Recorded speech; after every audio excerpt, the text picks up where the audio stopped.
Isyu One-on-One. Diretsahan po tayo, admin. Grabe ang ginawang pakipaglaban ng mga sumusulong ng advokasya sa electric cooperatives around the country, and grabe ang suporta sa kanila. How do you describe this? I believe, no, or naniniwala ako na itong electric cooperatives, dahil sa tagumpay ng programang rural electrification, gusto nila ipagpatuloy yung adhikain na hindi lang magkaroon ng ilaw ang pinakahuling bahay sa buong Pilipinas, lalo na sa rural areas, kundi mangyari din yung vision, yung pangarap ng rural electrification na sana maging masagana ang buhay ng bawat pamilyang Pilipino. Siguro ito yung motivation ng mga electric cooperatives, lalong-lalo na yung mga general managers, yung management staff, saka yung mga board of directors. At least naintindihan nila na ito yung tamang direksyon.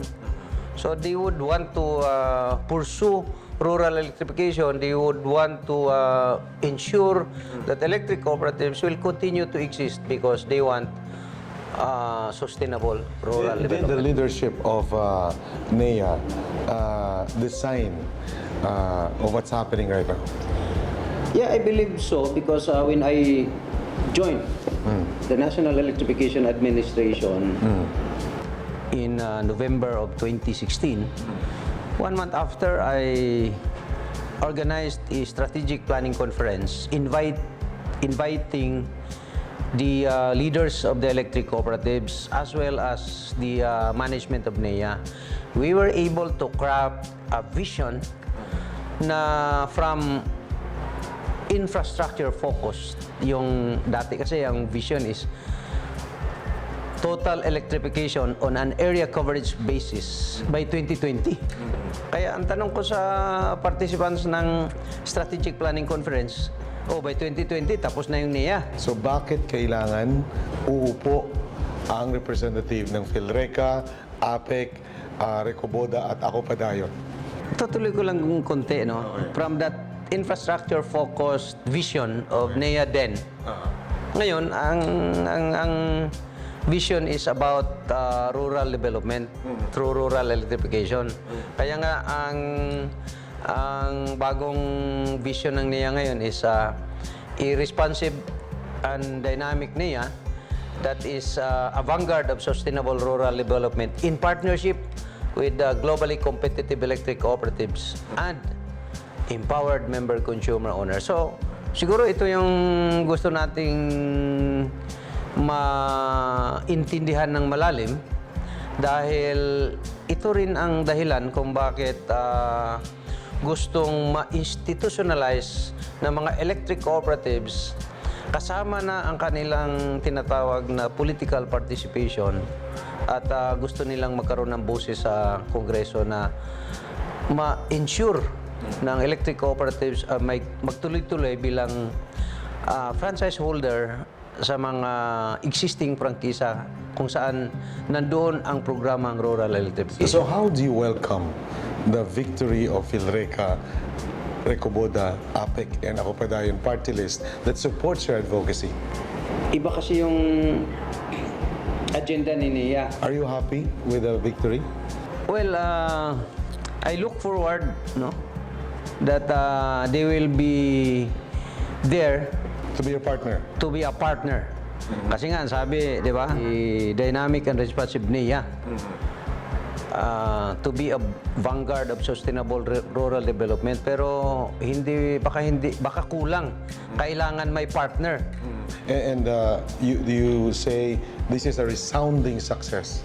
I believe na tama ka sa tanong na this is a successful undertaking ng mga electric cooperatives because at the end of the day, whether magtuloy-tuloy si NEA or ma-abolish si NEA, at least sila are there to continue their advocacies. Ano ang nasa PhilReca na believe kayo? Naniniwala ka ba sa kanila at masaya ka ba para sa kanila ngayon? Masaya ako sa tinatawag kong movement of electric cooperatives and member consumer owners dahil hindi lang sila yung advocate na bilang isang movement, kundi dinugtungan nila yung kanilang lakas, yung kanilang sabihin natin na boses na hindi lang hanggang signature campaign, hindi lang hanggang pag-attend ng mga public hearings or legislative hearings, kundi kasama na sila doon sa mag-enact or mag-legislate.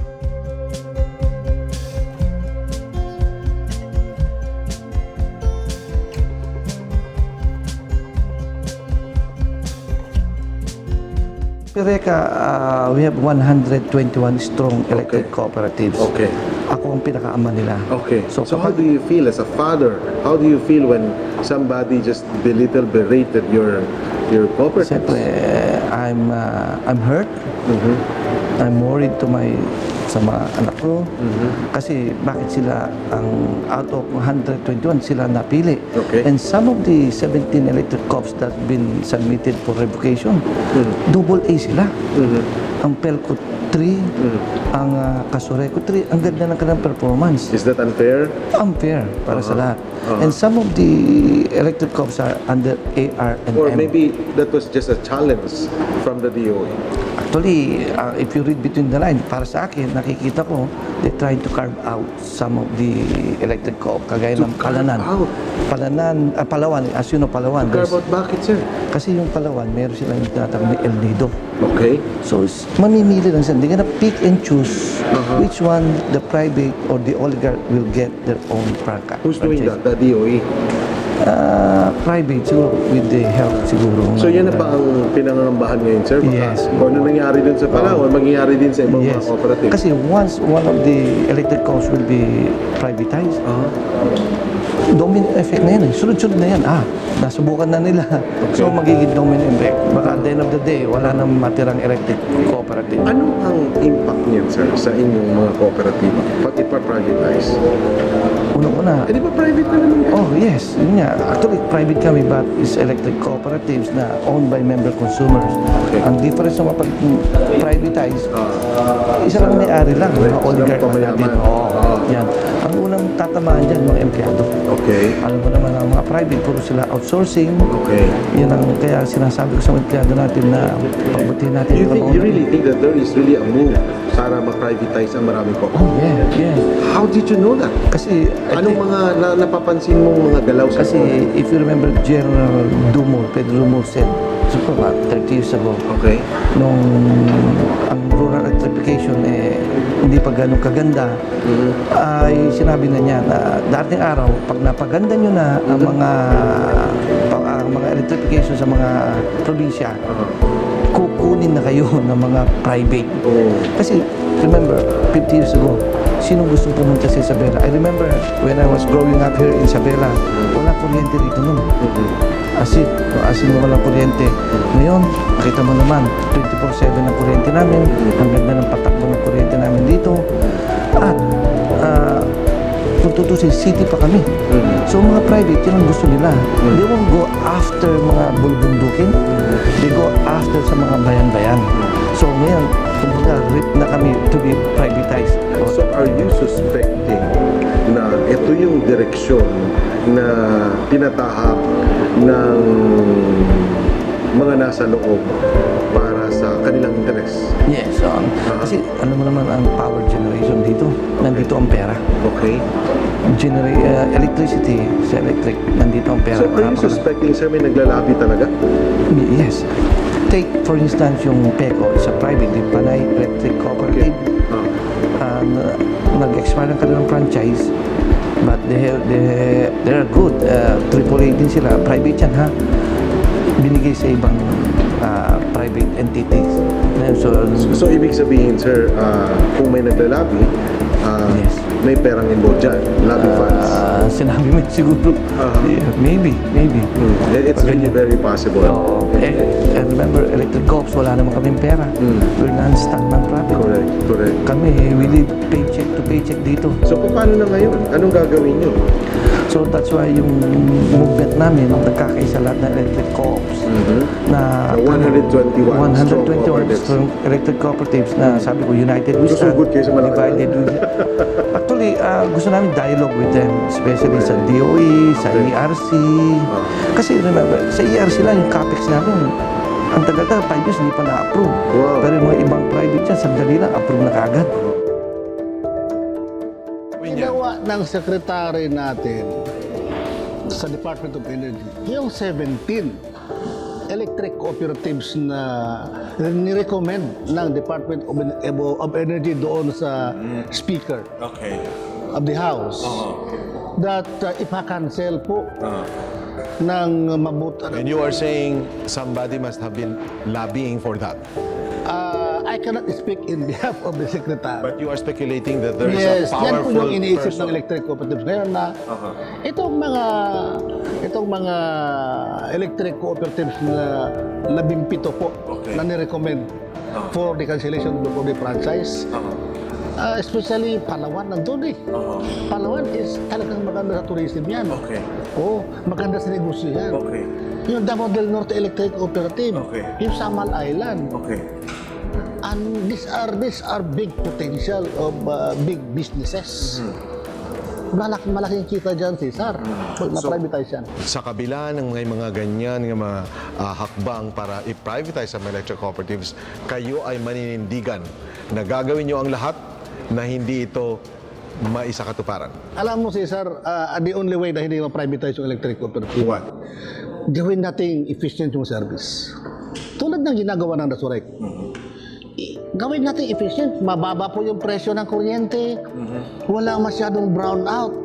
Alam mo kung kasi yung brownout kasi kung minsan. Meron naman daw burnout sir eh. Mayroon brownout, hindi natin maiwasan yan. In fact, even in advanced countries, New York, for example. Kasi may mga power shortage, hindi nyo beyond control sa inyo, di ba? Yan ang control. Ang nakikita kasi ng mga tao, pag nag-brownout, si electric cooperatives ang may sala. But you're coming up with a better strategy para hindi masyado masaktan mga tao. Ganun That's what po. you're doing.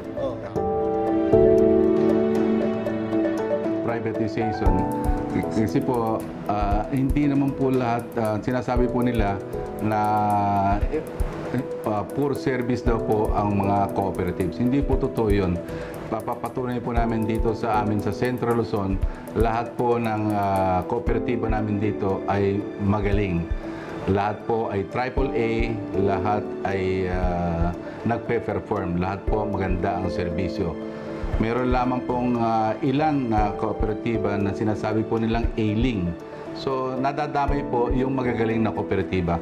Pero ito naman po ay ginagawa ng paraan ng ating pong National Electrification Administration through our Administrator Edgardo Rama Masongsong. Meron po silang binubuong mga task force, nakikipag-coordinate din po sila sa mga local government para po maisalba. Kasi ang kalimitang problema po ng ating pong mga ailing ay yung una-una, yung peace and order, yung pong financial. So talaga pong mahirap pagka pong isang kooperatiba ay kulang sa pananalapi. Kaya nga po minsan natutulungan po ng ating pong mga ibang karatig na kooperatiba. So sa association po namin, ang ginagawa po namin, pinagtutulong-tulungan po namin pagka po may problema ang isang kooperatiba, dinadamayan po namin. Yun po ang sinasabi nating kapatiran na nagtutulong-tulungan yung mga electric cooperatives. Definitely, we are against privatization because in the long run, ang maapektuhan hindi naman talaga yung mga electric co-ops, kundi ang member consumer owners natin. Maapektuhan in the sense na mag-iiba ang policies dahil ang sinasabi nga natin, ang electric cooperatives are non-profit, non-stock organizations and the owners are the member consumer owners versus the private corporation, distribution companies or utilities will be owned by a group of businessmen. Maliit lang, and this of course, ang pag sinasabi natin na business, hindi po pwede yung non-profit, hindi ba? Dapat meron at merong kikitain. At kung merong kikitain yan, necessarily they need to increase also their rates. So, maapektuhan ang member consumer owners.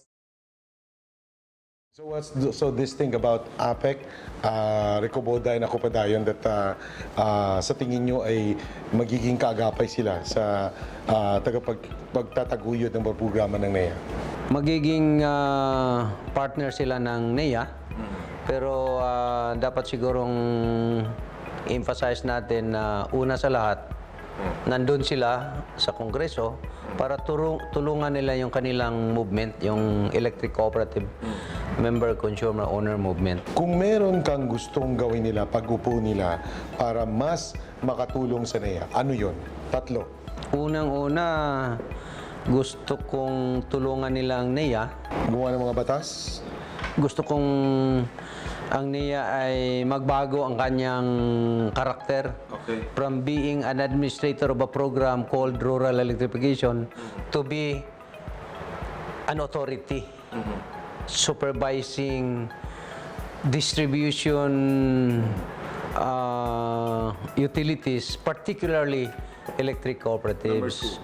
Number 2, yung hindi lang dapat tignan ng mga boses ng electric cooperatives yung funding the electrification, but maybe dumating na yung panahon na kailangang mag-mobilize sila through legislation, inclusion in the budget of the national government, yung enhancing the existing distribution system from a single phase maybe to 3-phase, maybe to 69 kV line. And financing household electrification, and even development of source of power that are renewable. Okay, number 3. Number 3, yung usapin na kung paano through legislation pababaan ng presyo ng kuryente. Are you not going to ask for them, help stop privatization? I think that is their agenda. I don't have to tell them. That is their agenda. Are you not going to remind and reiterate? Sa mga pulong namin, palaging nire-raise na bakit... So that is their agenda. That's their number 1 reason why they are there. Yeah. So that's the number 1 reason. They want to continue to exist as electric cooperatives And oppose the move of the DOE. and oppose the move of interest groups to take over their franchise. Alongside, the NEA will support that. In fairness kasi sa Department of Energy, no? I understand that no less than the secretary believe that electric cooperatives are already private. So, but electric cooperatives being non-stock, non-profit, they are for service. So, magandang set up or maganda yung karakter ngayon ng mga electric cooperatives because they would ensure that they will be able to provide service that are maybe cheap. At this very moment, Administrator Masongsong, do you have that fear still in your heart that privatization, lobbying is still there? The notion that electric co-ops will be deemed useless in the future? Yung electric cooperatives na mawala, I doubt.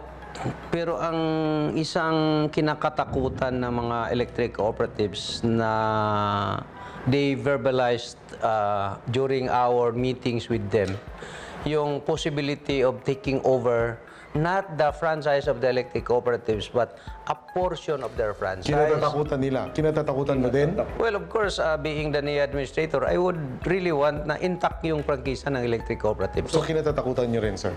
Hindi naman siguro kinatatakutan, but pinaghahandaan. Okay. And what is the best preparation that you are planning right now?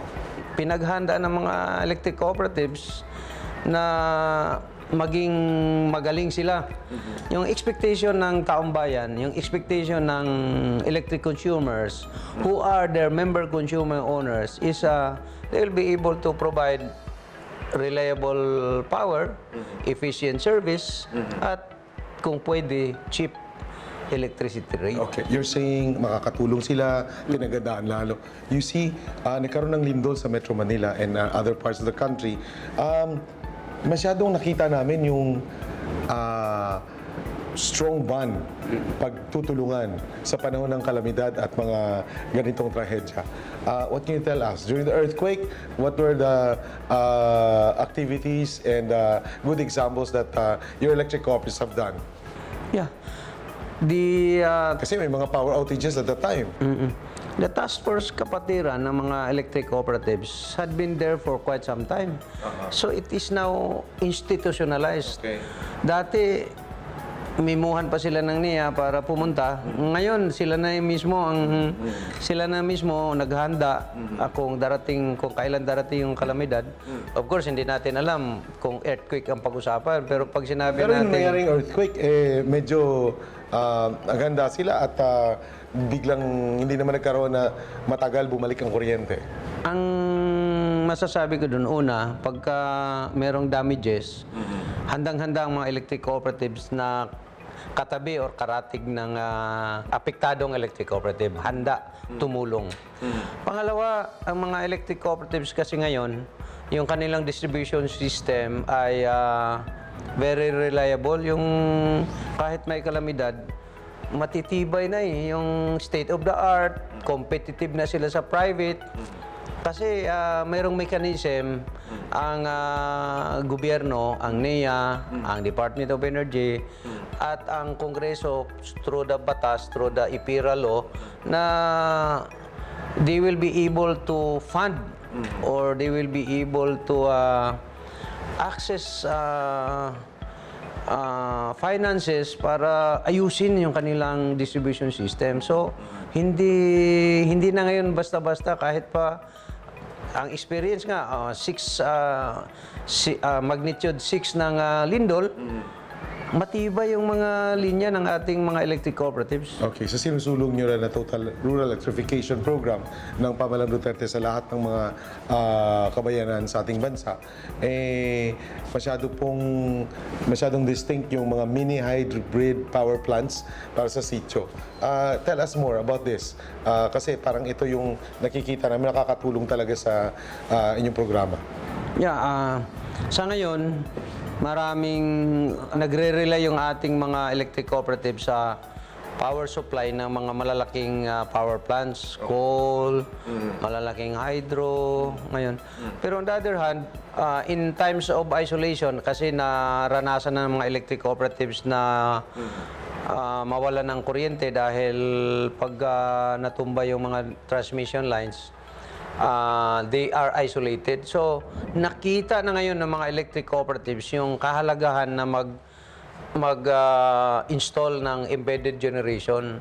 So, almost all electric cooperatives ay merong mga existing or meron ng mga plano na magpatayo ng mga embedded generation. Tinasabi mong hydro, solar, yung biomass, o siguro baka ang iba sa mga spag area, meron na tayong wind power doon sa Romblon, meron ng mga hybrid solar na may solar, may battery, may genset. So, handang-handa na yung mga electric cooperatives. So, dahil may model na, ginagawang benchmark ngayon ng ibang electric cooperatives na gayahin at sana darating ang araw, kahit man lang tig 1 megawatt, ang mga electric cooperatives meron siyang solar. Tig 1 megawatt or less, meron siyang hydro. Meron siyang biomass. So ito yung pagka dumating sa punto niya, baka isa din ito sa magiging dahilan kung paano pababain ang presyo ng kuryente. Sa solar panel, manggagaling ang kuryenteng ginagamit tuwing umaga. Ang matitirang enerhiya naman ay lalaan upang i-charge ang baterya. Magagamit ang baterya kung hindi kayang mag-supply ng sapat na kuryente ng solar panel. Mayroon namang diesel generator na gagamitin kapag kulang pa rin ang supply. Lahat ng hindi magagamit na enerhiya ay para sa pag-charge ng baterya. So sinasabi ko nga na para mapamura yung presyo ng kuryente sa mga isla, dapat mag-isip tayo ng magpalabas tayo ng isang palisiya na sa pagpapababa ng presyo ng kuryente. Katulad yung mga malalaking isla na sinasabi nila yung Big Three. No? Sa ngayon, ang ginagamit pa rin yung conventional diesel power plants. Ay alam natin yung diesel mahal, di ba? So bakit hindi tayo magawa ng palisiya na pag ang capacity mo, ang size mo na ang size ng iyong isla ay ganito na ang level ng consumption ng kuryente, dapat hindi na mag-procure tayo ng kuryente galing sa diesel power plant. Bakit hindi natin gawin na, ikaw, isla na ito, malaki kang isla, pwede ba nasa araw doon ka na kumuha sa solar power plant? Mura yan, di ba? O kaya dagdagan mo pa yan ng wind turbine, di ba? So, sa ganun, mapapababa natin ang presyo ng kuryente. Lalong-lalo na kung ang kooperatiba ang mga may-ari ng ganyang mga power plant na renewable. Dahil sigurado matatapos yan ang pagbayad ng loan amortization. At pag nabayaran na yan ng kooperatiba yung amortization nila sa loan na ginamit pagpagawa ng mga ganong pasilidad, no? Ay sigurado mumura ang presyo ng kuryente. At ngayon ay nangyayari na yan sa mga ibang co-op. Katulad ng mga kooperatiba natin na nagtayo ng mga hydropower plant. Ang presyo ng kuryente nila galing sa mga hydropower plants na yun ay less than 2 pesos per kilowatt hour. Imagine that. Mas mura pa kaya sa presyo ng kuryente doon sa mainland. So yun ang dapat na encourage natin. Bigyang laya yung mga electric cooperatives, no, na mag-construct ng mga power generation facilities, particularly yung renewable energy power plants, para ma-address natin yung pagmura ng presyo ng kuryente.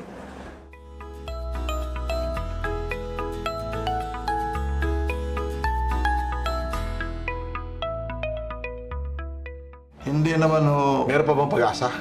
hindi naman ho pare-pareho ang sitwasyon. Ang mga components ho ng electric bill natin ay marami. Unang-una, kung ipatawag ako ni Presidente, ang unang sa i-propose ko sa kanya o i-suggest, i-review natin yung taxation natin. Kasi ang kuryente natin, napakadami yung taxes na patong-patong na pinagbayaran. Yung 1 kilowatt hour, basically, So, 4 na beses tinatax ko yun. so sinasabi mo ngayon, against ka sa train law? I am not against the train law, but I am against the multiple taxation of electricity. Like, for example, pag-angkat mo ng panggatong sa planta like bunker, diesel o coal, Meron na yon. may excise ka agad. Okay. Ngayon, pagkatapos mong igatong yan, paglabas niyan, mag-generate ka ng 1 kilowatt hour. Doon sa generation charge na binabayaran namin sa planta, another 12% na VAT yun. Ganun ba? Hindi naman yun darating sa mga bahay kung hindi darating sa substation ng mga distribution utility. So, from the power plant, papunta sa Malakas na masyado. dadaan yan sa NGCP, Yeah. sa transmission line ng NGCP. Correct. Nagbabayad tayo ng transmission charge, ay 12% na naman yung transmission charge mo. Ngayon, pagdating sa amin, yan na yung distribution charge kasi distribution utility kami. From our substation, our distribution line to bahay-bahay. So, mas malaki na. Another 12% na naman na VAT. Kawawa Tapos, pinagpabayad pa tayo ng mga universal charges. Sir, in-explain ba niyo yan kung paano kayo nagkaroon ng ganyang klaseng charges sa mga tao? Bawat increase ninyo, bawat ganito, patong. Alam ba ng mga tao yan? ang aming mga consumers, bago ho kabitan ng linya yan, may tinatawag kami na PMS, Okay. Pre-Membership Seminar. Na-explain na ho namin yan. Kaya lang, wala sila magawa kasi kailangan nila ng kuryente. So kaya nga, isa yan sa mga advocacy ng mga electric cooperative. Ayaw ko lang hong banggitin, nakita ko, narinig ko sa dalawang mata ko, yung mga mambabatas natin na nandidyan pa ngayon nakaupo na nagiging dahilan bakit may mga ganong taxi sa electricity. Despite the assurance of power sources na hindi magkakaroon ng brownout, okay ang supply ng kuryente, marami pa rin naniniwala na hindi ito mangyayari dahil parang palaging nangyayaring brownout ngayon eh. Do you assure the public na ang NEA ay ginagawang lahat at tutugunan nito at magiging yung kasagutan ninyo na ginagawa nyo lahat para maibsan itong problema na to? Lahat ginagawa ng NEA, katuwang ang mga electric cooperatives. Pero ano ba status ngayon, sir? Magkaka-brownout pa ba? Isang proof na pwede naming ipagmalaki sa NEA at sa mga electric cooperatives yung nangyaring halalan yung panahon ng election. Merong mga naibalitang mga interruptions pero yung tinatawag nating panandalian lang, yung frequency madali lang, momentary lang, hindi yung sustained na brownout. Okay. So, that experience in the recent conduct of election of our country is already a proof na kayang panindigan ng NEA kasama ang mga electric cooperatives na yung issue ng brownouts or blackouts ay hindi na sustained. Momentary na lang karamihan doon. As you celebrate your 50th anniversary this August, ano ba ang kailangan malaman ng mga tao tuwing direksyon ninyo for this year, for the total electrification program of the Duterte administration? Yeah, come August 6 to 8 will be the National Electrification Administration will be celebrating its golden anniversary. The foundation of NEA that pursued rural electrification program in this country since 1969. We would like to inform the public na matagumpay po ang rural electrification program ng ating bansa. Mula nung panahon ni late President Ferdinand Marcos at itinuloy ng lahat ng mga presidente. Kaya gusto nating pasalamatan ang lahat ng naging presidente ng Pilipinas mula kay Presidente Marcos hanggang ngayon na ang ating Pangulo ay si President Rodrigo Roa Duterte na ipinagpatuloy ang Rural Electrification Program na ang layunin ay pagpapailaw at para mangyari yung kaunlaran sa kanayunan in economic and social aspects. So, the point of view of NEA, what is the impact of the results of the election wherein karamihan ng mga kandidato ng administrasyon ay nanalo? What's the impact vis-a-vis sa inyong mga gustong mangyari, funding, and targets in the administration? ang nakikita kong impact sa rural areas as far as Sa pagkapanalo ng 12 na administration bets. as far as I am concerned, ang nakikita ko yung katuparan ng mga agenda ng ating mahal na Pangulo. Unang-una, yung transformation of our government from centralized or unitary to federalism.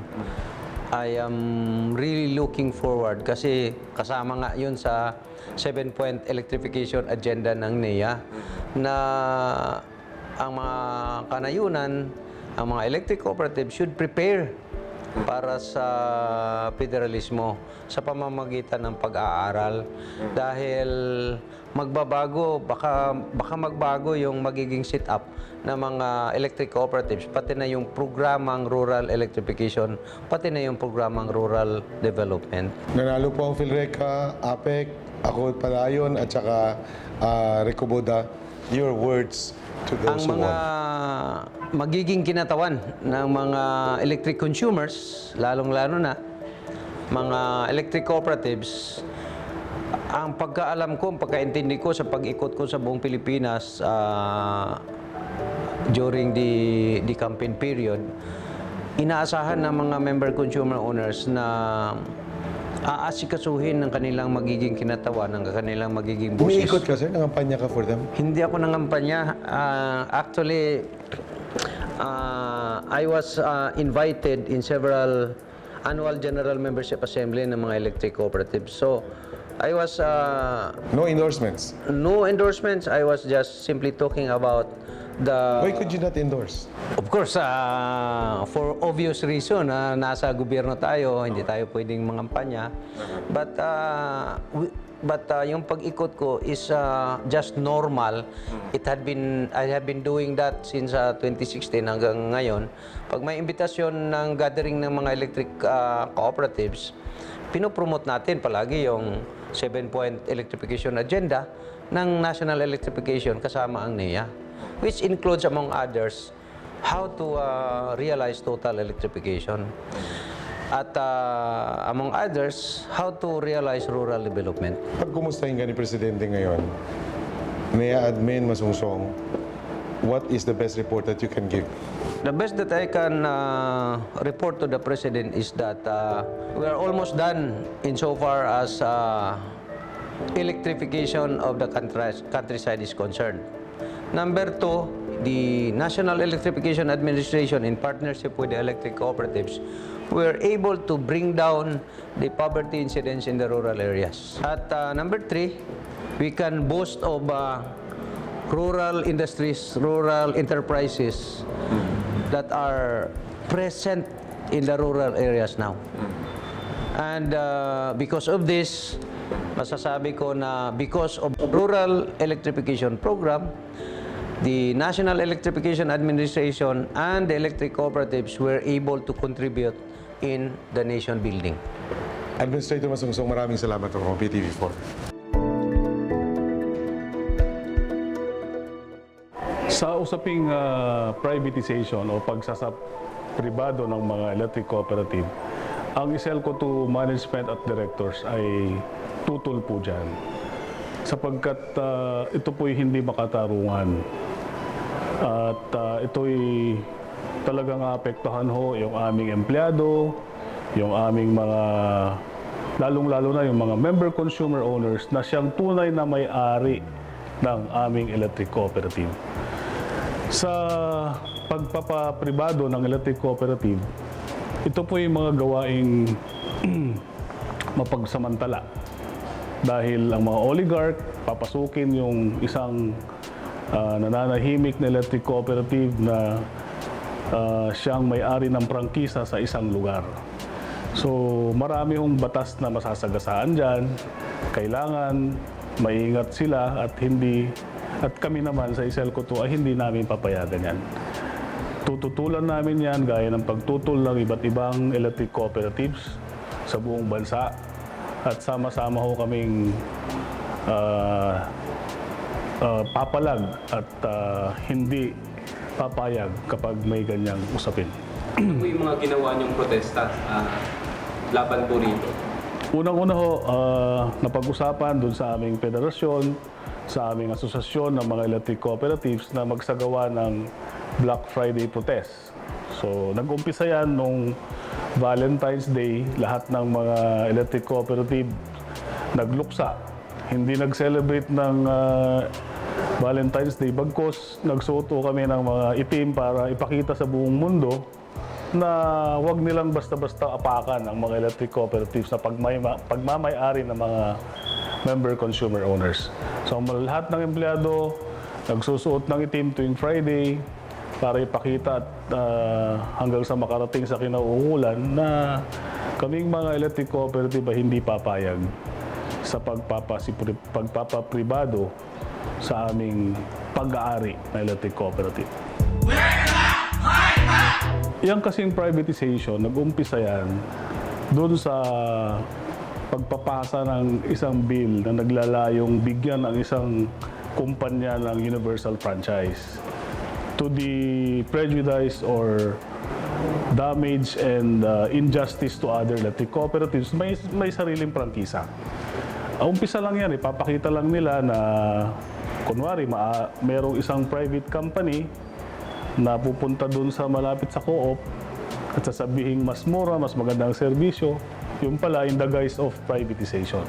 So hindi man kami kasali sa mga marirevoke ang franchise, pwedeng mangyari din sa amin yan in due time kapag napasok na nila isang electric co-op. Kahit na AAA ka, kahit na anong category mo pa, kung talagang plaplanuhin ka, ay makukuha ka nila.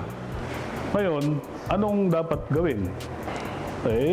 Sa paraang pagtututol sa mga ganitong aktibidades. I hope na magkaisa tayong lahat. Timely po yung tema ng agma ninyo. Dapat magkaisa tayo. Kasi kung magkaisa tayo, kahit anong dikdik nila, hindi nila tayo matitibag. We will prevail if we will continue to unite. Isyu One-on-One.